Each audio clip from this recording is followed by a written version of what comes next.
அறிவோம் ஆன்மீக நாமம் அன்பர்களுக்கு என்னுடைய பணிவான வணக்கம். விநாயகர் சதுர்த்தியை முன்னிட்டு விநாயகர் அகவல் பார்ட் 1 கேட்போம் வாங்க. சீத கழப செந்தாமரை பூம் பாதச்சிலம்பு பல இசை பாட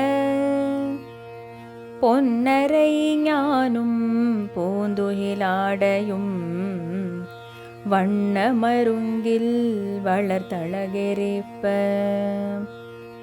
பேழை வயிறும் பெரும்பார கோடும் வேள முகமும் விளங்கு சிந்தூரமும் அஞ்சு கரமும் அங்குச பாசமும் நெஞ்சேர் குறிகொண்ட நீலமேனியும் நான்றவாயும் நாலிரு புயமும் மூன்று கண்ணும் மும்மத சுவடும் இரண்டு செவியும் இலகு பொன்முடியும் திரண்ட முப்பொறி நூல் திகழொளி மார்பும்